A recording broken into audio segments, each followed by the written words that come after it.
¿Alguna vez has puesto un pie en dos continentes el mismo día, sin subirte a un avión? Existe una ciudad donde puedes hacer exactamente eso cada mañana.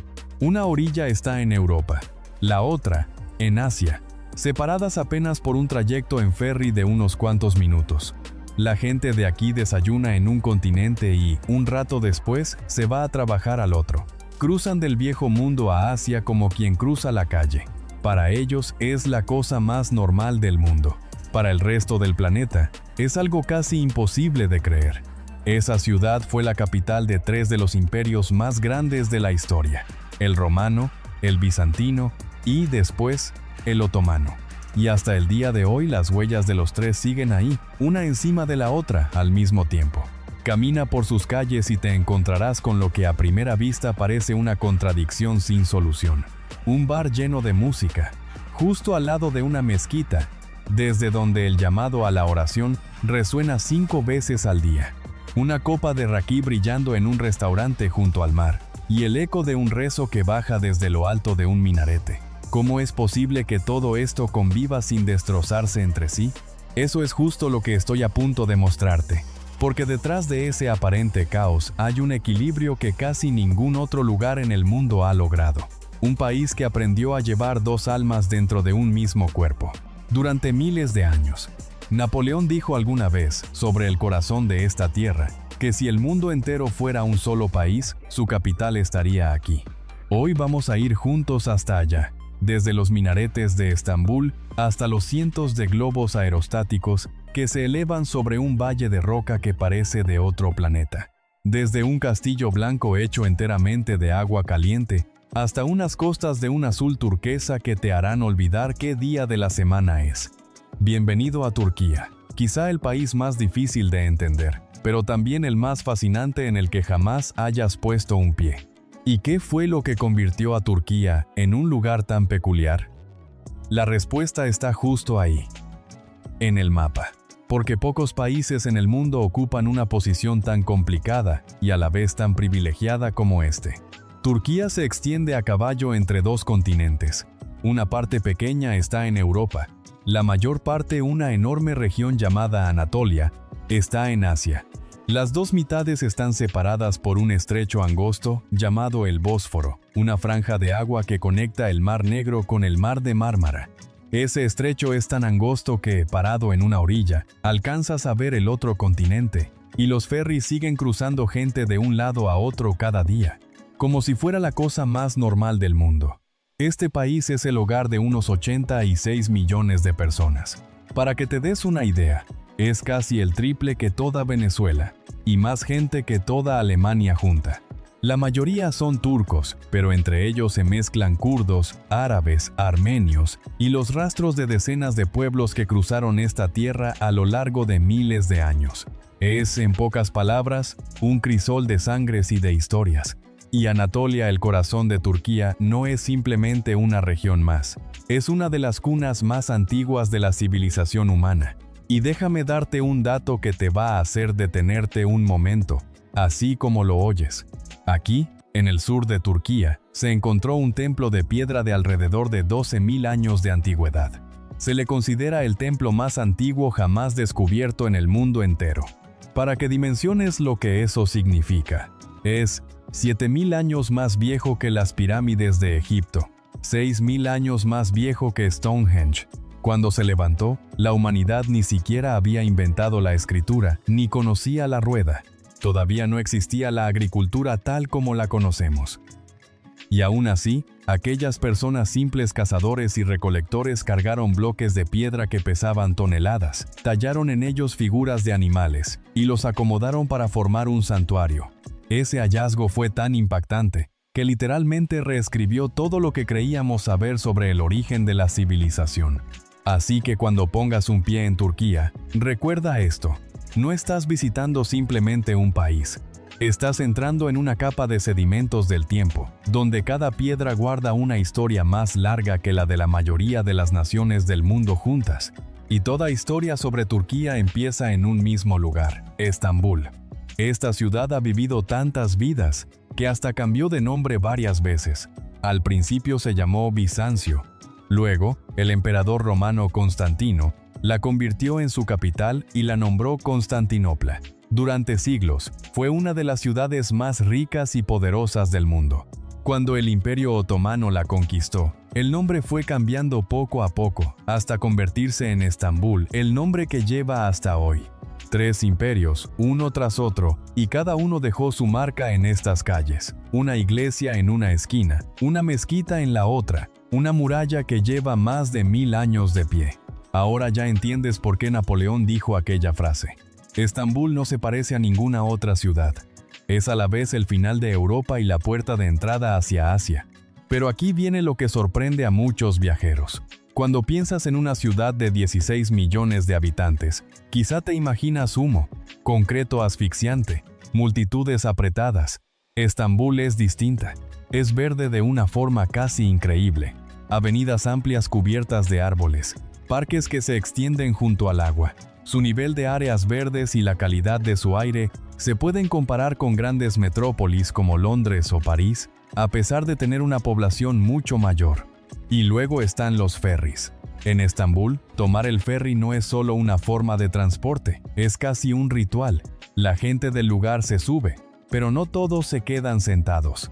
Muchos se paran en la baranda, contemplan a las gaviotas que planean sobre el agua y les lanzan pedazos de simit, ese pan turco en forma de aro cubierto de ajonjolí que venden en cada esquina.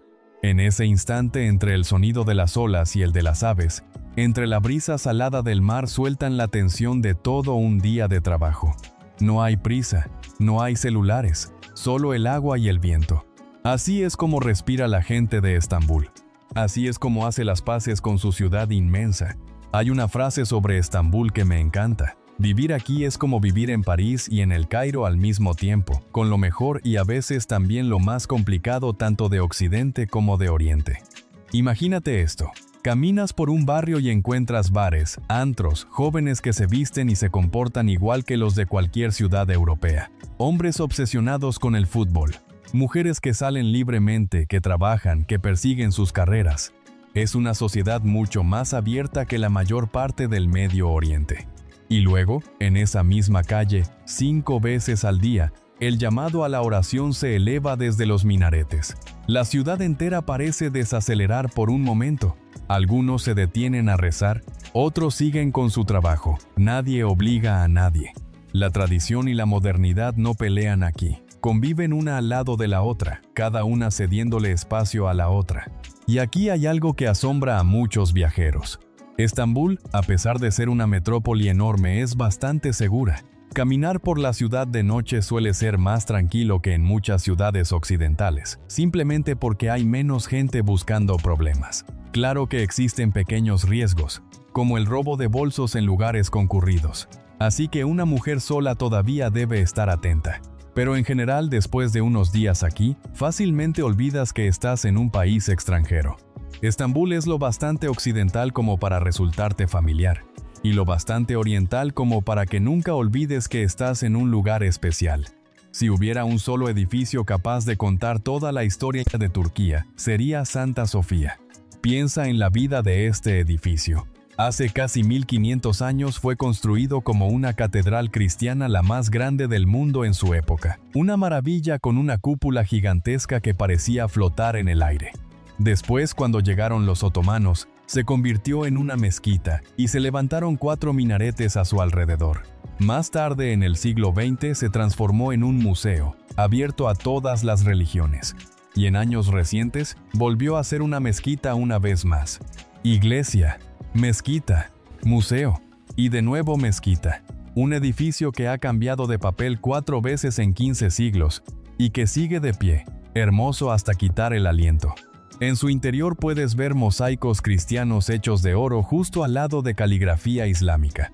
2 religiones, 2 mundos, coexistiendo bajo una misma cúpula. No hay nada que resuma mejor el alma de este país. Manos. Frente a Santa Sofía, cruzando una amplia plaza, está la Mezquita Azul, con sus 6 minaretes elevándose hacia el cielo, un número poco común. Estas 2 grandes obras se miran de frente, y el espacio entre ambas se convirtió en la plaza de Sultanahmet, el corazón histórico de Estambul. Es un lugar al que todo viajero tiene que llegar, y siempre se mantiene limpio y ordenado, como esa forma en que los turcos quieren mostrarle al mundo lo más valioso que tienen. Y eso no es todo. El Palacio de Topkapı, desde donde gobernaban los sultanes otomanos. El Gran Bazar, con sus miles de puestos dentro de un laberinto de bóvedas.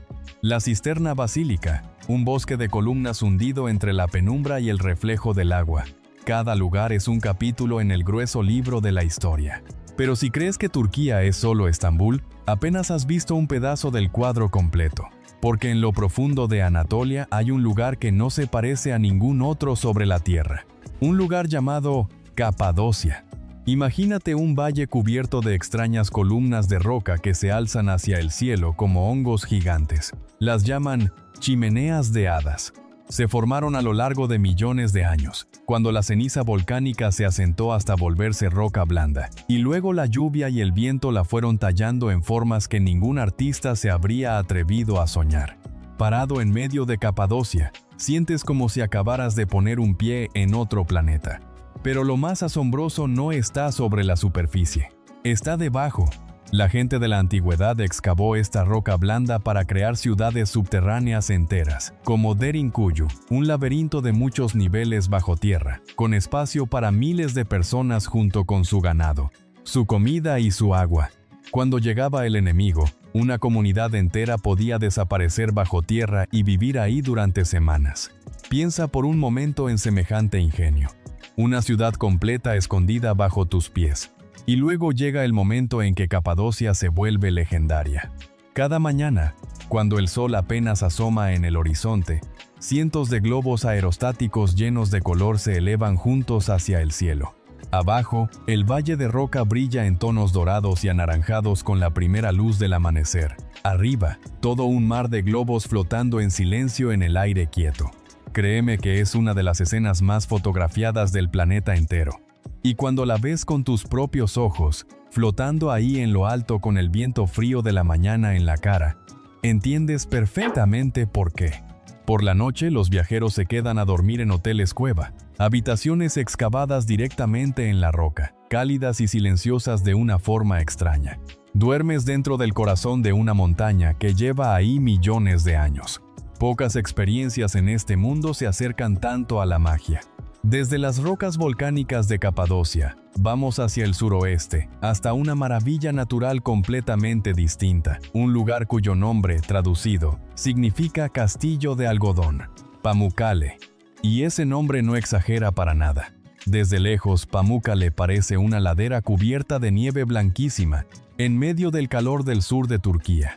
Pero al acercarte, descubres que no es nieve, es piedra. Una serie de terrazas escalonadas de roca de un blanco purísimo, apiladas una sobre otra como enormes tinas naturales, y cada terraza llena de agua mineral tibia y cristalina, que brilla en tonos turquesa bajo el sol. Esta maravilla se formó a lo largo de miles de años. El agua caliente, rica en minerales, brota desde las profundidades de la tierra y deja una capa de calcio blanco que se va acumulando hasta formar estas terrazas. La gente ha venido aquí a bañarse en estas aguas, a las que se les atribuyen poderes curativos, durante miles de años. Justo arriba de Pamukkale están las ruinas de Hierápolis, una antigua ciudad a la que los romanos venían a descansar y a sanar. Imagínate poder sumergirte en el agua tibia, entre las columnas caídas de una ciudad de 2000 años de antigüedad. Y cuando ya te hayas saciado de maravillas, Turquía todavía te guarda un último regalo, la costa. A lo largo del sur se extiende ese famoso litoral de aguas turquesa, con pueblos como Antalya, Bodrum y Fethiye, donde las montañas caen directo sobre el agua cristalina, donde hay playas doradas y marinas que destellan. Es el lugar para relajarte, recostarte bajo el sol del Mediterráneo y dejar que todo el viaje se asiente despacio en tu corazón. Ahora hablemos de algo de lo que los turcos se sienten tan orgullosos como de su historia, la comida. La gastronomía turca es herencia del Imperio Otomano, un imperio que se extendía por 3 continentes y que reunió sabores de los Balcanes, del Medio Oriente y del Mediterráneo, fundiéndolo todo en una cocina tan rica que constantemente la ubican entre las mejores del mundo. Los turcos no necesitan buscar inspiración en otro lado. Todo lo que necesitan ya está sobre su propia mesa. Seguramente habrás escuchado del kebab, pero déjame decirte que aquí el kebab es todo un universo, con decenas de variedades distintas, y cada región tiene la suya. Está el dolma, hojas de parra rellenas de arroz y especias, suaves y aromáticas. Está el baklava, un postre hecho de capas de masa finas como el papel, nueces molidas y miel, dulce hasta el punto de volverse adictivo. Y está el café turco, espeso y con espuma, preparado de una manera tan particular y tan ceremoniosa que la mismísima UNESCO lo reconoció como Patrimonio Cultural de la Humanidad. Imagínate eso, una forma de preparar café convertida en tesoro mundial. Pero si hay una sola comida que define la cultura turca es el desayuno, el kahvaltı. Los fines de semana, las familias se reúnen alrededor de una mesa cubierta por completo de comida. Quesos de todo tipo, aceitunas, huevos, jitomate, pepino, miel, pan caliente y té que no deja de servirse. No tienen prisa. Un desayuno puede durar 2, 3, hasta 4 horas, no para llenarse, sino para estar juntos. Y aquí hay algo que los mexicanos, los latinoamericanos, vamos a entender de inmediato, porque nosotros somos igual. Para nosotros, una comida nunca ha sido solo cuestión de comer. Es la familia, son las risas, es toda una tarde que se va volando alrededor de la mesa sin que nadie quiera levantarse. Los turcos lo llaman kahvaltı, nosotros lo llamamos sobremesa. Dos nombres distintos para un mismo corazón. Y hablando de té, tenemos que detenernos un momento aquí, porque el té no es solo una bebida en Turquía, es el pegamento que une a toda la sociedad. Los turcos toman más té que cualquier otro pueblo sobre la tierra. El té ellos lo llaman çay y se sirve en pequeños vasitos de vidrio con forma de tulipán, caliente y de un rojo brillante. Y está en todas partes. Frente a casi cada tienda hay alguien tomando un vaso de té. Entras a comprar algo y, antes de que alcances a regatear, el dueño ya te ofreció uno. Rechazarlo, a veces, hasta se considera una falta de cortesía. Porque para los turcos, ofrecer té no es vender, es invitarte a conectar. Es su manera de decir, siéntate, platiquemos, busquemos algo en común entre nosotros. De verdad disfrutan conversar con desconocidos, preguntarte de dónde vienes, ayudarte. Muchos hasta sonríen de oreja a oreja cuando ven la cámara. La hospitalidad aquí no es una cortesía de trámite, es parte de lo que son. Y si hay otra cosa que pone a hervir a todo este país, es el fútbol. Los hombres turcos aman el fútbol al punto de la obsesión. Los partidos clásicos en Estambul pueden dejar a la ciudad entera conteniendo la respiración. Cafeterías repletas hasta la puerta, banderas ondeando por todos lados, bocinazos en las calles y gritos que rebotan de una ventana a otra hasta entrada la noche. Ese sentimiento, una vez más, lo conocemos muy bien. Porque en México, en toda Latinoamérica, el fútbol tampoco es solo un deporte, es pasión, es identidad, es eso que hace que un país entero se alegre y sufra junto durante 90 minutos. La forma en que el corazón turco late al ritmo de cada jugada es un latido que reconocemos al instante, porque es también el nuestro. Ahora bien, para entender de verdad a Turquía y para comportarte como es debido cuando llegues, hay dos cosas que tienes que saber sí o sí. Dos pilares que sostienen el alma entera de este pueblo. El primer pilar es la fe. Alrededor del 99% de la población de Turquía es musulmana.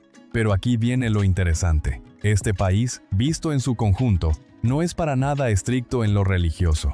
La mayoría de los turcos lleva una vida bastante secular. Toman té en los cafés, las mujeres trabajan, los jóvenes salen a divertirse. El Islam aquí no es un código asfixiante.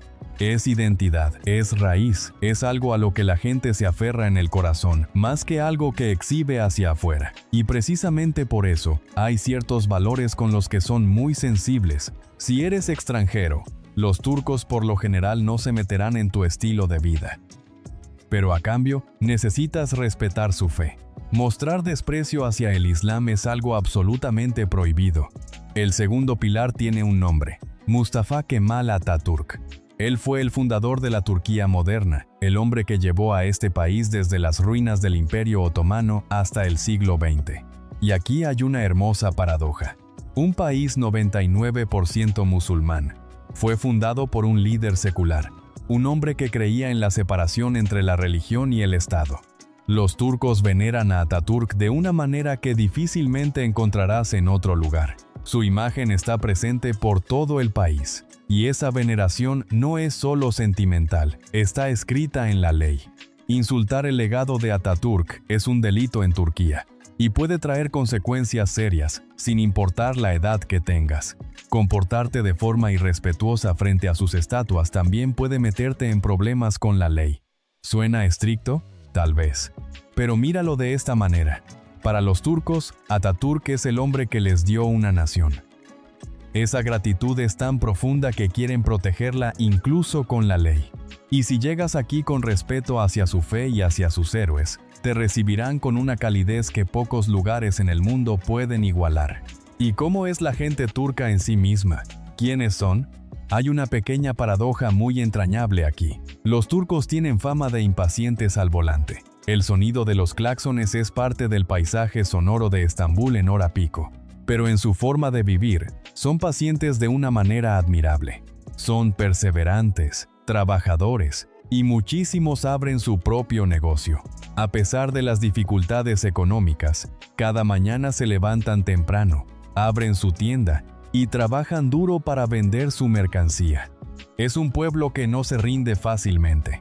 Lo verás en cada calle. Pequeños comercios uno junto al otro, fondas, panaderías, tiendas de alfombras, tiendas de recuerdos. La mayoría cierra los domingos, y entonces las callejuelas angostas quedan extrañamente vacías. Por el alto precio de la gasolina y el tráfico pesado, la gente suele ir a trabajar en metro y en autobús en lugar de manejar su propio coche. Y se adaptan increíblemente bien. Los turcos tienen una capacidad de ingeniárselas, de improvisar, de encontrar una salida en medio de las circunstancias difíciles, una virtud forjada a lo largo de muchas generaciones viviendo en el cruce de caminos del mundo. Claro, ningún pueblo es perfecto, y los turcos también tienen sus propias costumbres. La tasa de tabaquismo aquí está entre las más altas del mundo. Lo verás en los cafés, en las banquetas, en las esquinas. Es parte de la vida cotidiana de este lugar, aunque el gobierno se esfuerza por cambiarlo.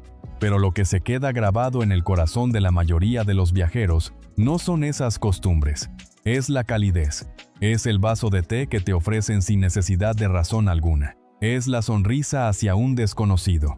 Es esa sensación de que, aunque vengas de un lugar al otro lado del mundo, igual te reciben como a un invitado de honor. Pero detrás de los desayunos abundantes y los vasos de té cálidos, hay una realidad mucho más dura que los turcos enfrentan todos los días: la economía. La moneda de Turquía, la lira, ha sido una de las que más rápido ha perdido valor en el mundo en los últimos años. La inflación llegó en algún momento a cifras aterradoras. Según las cifras oficiales, el año pasado la inflación rondó el 31%, aunque muchas organizaciones independientes aseguran que la cifra real es bastante más alta. El gobierno se ha puesto como meta bajarla a alrededor del 16%, pero para la gente común, cada vez que va al mercado, los precios han vuelto a subir. Hablemos de cifras concretas. El salario mínimo en Turquía hoy en día, y ojo, hablo del dinero que el trabajador recibe en la mano, ya descontados los impuestos, es de alrededor de 28.000 liras al mes. Convertido a dólares estadounidenses, esa cifra apenas ronda los $655 al mes. ¿Y sabes qué es lo más preocupante de todo? Que cerca de la mitad de la población trabaja por ese salario mínimo. Mientras tanto, en los barrios acomodados de Estambul, la renta de un departamento puede superar fácilmente los $700 al mes. Léelo de nuevo. La renta de un solo mes puede costar más que el sueldo entero de un mes de muchísima gente. Así de apretada está la vida para millones de familias. Para quienes han vivido épocas de moneda inestable, y muchos en Latinoamérica conocemos bien esa sensación, esta historia suena dolorosamente familiar. Esa sensación de que el dinero en tu bolsillo pesa un poco menos cada día. Esa costumbre de calcularlo todo en dólares para saber cuánto vale en realidad. Es una realidad que los turcos y los latinoamericanos, en extremos opuestos del mundo, terminan compartiendo. Y hay un par de detalles más que te harán levantar la ceja. Comprar un auto aquí es carísimo, así como lo oyes. Puedes terminar pagando un impuesto casi igual al valor mismo del coche. Eso significa que un auto en Turquía llega a costar el doble que el mismo modelo en el resto de Europa. Con el alcohol pasa algo parecido. El gobierno le aplica impuestos altísimos a las bebidas alcohólicas, lo que convierte una sola botella en un verdadero lujo para la mayoría de la gente. Y aquí llega el momento de ser honestos, porque toda postal bonita captura apenas un rincón de la verdad. Turquía es un país maravilloso, pero no es perfecto. Y no sería justo contarte solo la parte luminosa. La carga más grande, como ya dijimos, es la economía. La inflación devora los salarios más rápido de lo que estos crecen. El dueño de una tienda batalla con rentas e impuestos cada vez más altos. El consumidor lucha por conseguir lo básico. El nivel de estrés en la vida diaria es real y se nota en el rostro de mucha gente. Luego hay otro desafío, mucho más complejo, el tema de los refugiados. A lo largo de la última década, Turquía ha recibido a millones de refugiados de países vecinos hundidos en la guerra, como Siria, Afganistán y otros más. Este país carga sobre sus hombros una parte enorme de la crisis migratoria mundial, más que casi cualquier otra nación. Y eso genera una presión muy real. La infraestructura de las ciudades se estira al límite. Estambul enfrenta preocupaciones de largo plazo sobre el agua, mientras su población se hincha más allá de lo que la ciudad puede sostener. En el mercado laboral, algunos refugiados aceptan trabajar por sueldos más bajos, lo que genera competencia con los trabajadores locales que ya de por sí batallan. Estas tensiones a veces derivan en conflictos dentro de la comunidad. Lo importante de entender es esto, no es una historia de bondad o de egoísmo. Es la historia de un país que intenta hacerlo humanitario, abrirles la puerta a millones de personas que huyen de la guerra, mientras su propia gente también lucha por salir adelante. Cuando los recursos limitados se topan con una necesidad enorme, la tensión es algo casi inevitable en cualquier sociedad del mundo. Si entiendes eso, mirarás a Turquía no con juicio, sino con empatía. Entonces, después de todo esto, ¿cómo le haces para llegar de verdad a Turquía? Hablemos de lo práctico. Buenas noticias para los mexicanos. Llegar a Turquía es bastante sencillo. Los ciudadanos mexicanos solo necesitan tramitar un tipo de visa electrónica llamada e-visa.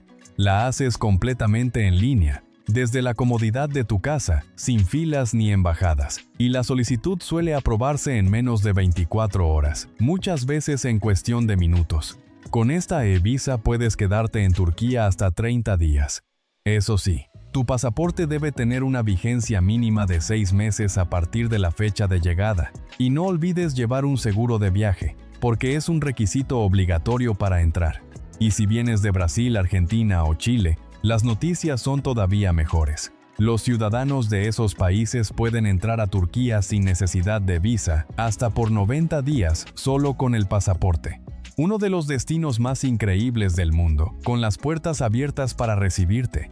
En cuanto a la temporada, apunta a la primavera más o menos de abril a junio o al otoño, de septiembre a octubre.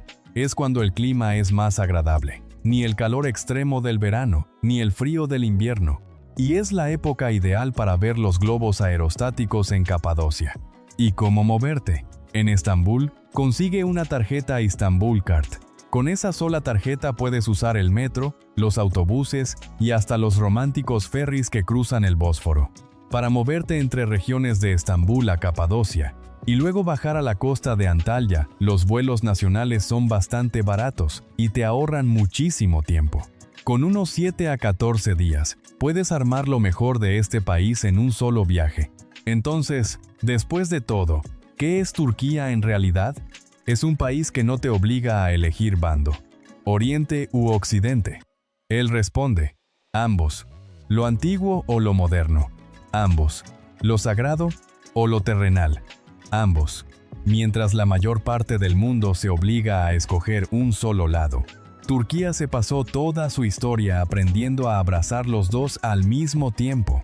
Es el lugar donde un templo cambió de papel 4 veces en 15 siglos y sigue de pie. Donde cientos de globos aerostáticos se elevan sobre una tierra que parece de otro planeta. donde un vaso de té se le ofrece a un desconocido solo para decir, siéntate, seamos amigos. Sí, enfrenta la inflación. Sí, carga con pesos que no son nada ligeros. Pero sigue sirviendo té, sigue sonriendo, sigue abriéndole la puerta al visitante, tal como lo ha hecho durante miles de años. Los turcos construyeron un puente que une dos continentes. Pero al final del viaje, te darás cuenta de algo. El verdadero puente no está sobre el estrecho del Bósforo. Está dentro del corazón de su gente, de esas personas que aprendieron que dos mundos distintos no tienen por qué ser enemigos. A veces, juntos, pueden crear algo más hermoso que cualquiera de los dos por separado. Gracias por acompañarme. Nos vemos en la próxima tierra por descubrir.